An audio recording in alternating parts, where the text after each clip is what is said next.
मोदी की कूटनीतिक चाल से 34 दिन में ही घुटने पर आया कट्टर मुस्लिम देश कतर अपने ही देश का कानून तोड़ने पर हुआ मजबूर, हो गया तगड़ा एक्शन। कतर ने 8 पूर्व भारतीय नौसैनिकों को सुनाई थी फांसी की सजा। फिर मोदी ने बनाया ऐसा खुफिया प्लान कि कतर के साथ 56 मुस्लिम देश भी कांप उठे। पीएम मोदी से जो भी टकराया है वो बर्बाद हुआ है। पहले पाक और कनाडा हुआ बर्बाद, अब कतर की आई बारी।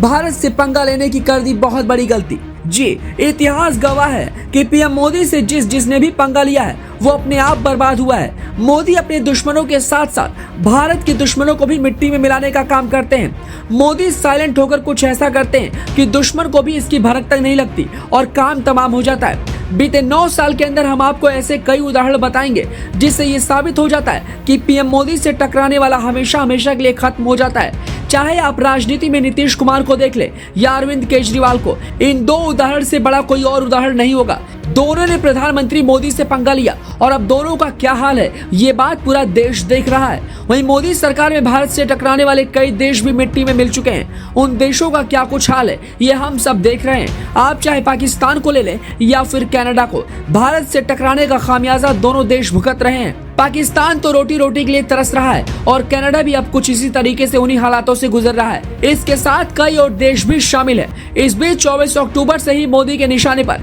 एक और मुस्लिम देश चल रहा है जिसे मिट्टी में मिलाने की तैयारी शुरू हो चुकी है। बताते चले कि कतर ने दोहा की एक कंपनी में कई सालों से अपनी सेवा दे रहे 8 पूर्व भारतीय नौसैनिकों को जासूसी का झूठा आरोप लगाकर उन्हें फांसी की सजा सुनाया है। ये सजा 24 अक्टूबर को सुनाई गई है। इसके बाद से ही भारत में हड़कंप मच गया है और ये खबर आग की तरह फैल गई है। कुछ मुस्लिम देशों के साथ में दुनिया भर में अपनी कट्टरता और आतंक को बढ़ावा देने वाला कतर इस फैसले को सुनने के बाद में जरा सा भी नहीं सोचा कि वो किस देश से टकराने जा रहा है। यही उसकी सबसे बड़ी भूल रही और अब वो इसकी सजा भुगतने को तैयार है। अब उसकी अक्ल काम आई है लेकिन बहुत देरी हो चुकी है। कतर ने अपने शरिया कानून के मुताबिक जो सजा इन भारतीयों को सुनाई थी उस पर ना तो कोई सबूत दे पाया था, ना ही इस फैसले को लेकर अपील करने की छूट थी।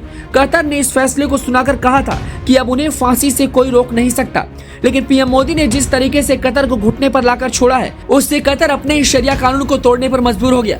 कतर को भारत के आगे झुकना पड़ा और 8 पूर्व नौसैनिकों की फांसी पर रोक लगानी पड़ी। हाल ही में बीते 23 नवंबर को इन सभी की फांसी पर रोक लगाते हुए कतर की कोर्ट ने इस सजा पर अपील करने की छूट दे दी है। कतर के सरेंडर करने के बाद दुनिया के 57 मुस्लिम देश कांप उठे हैं। सभी देश ये सोच रहे हैं कि कैसे मोदी के आगे कतर झुकने पर मजबूर हो गया। आखिर मोदी ने वो कौन सी चाल चली है, ऐसा कौन सा वो पाठ पढ़ाया है कि किसी भी देश की बात ना मानने वाला कतर भारत की बात को मानने पर मजबूर हो गया।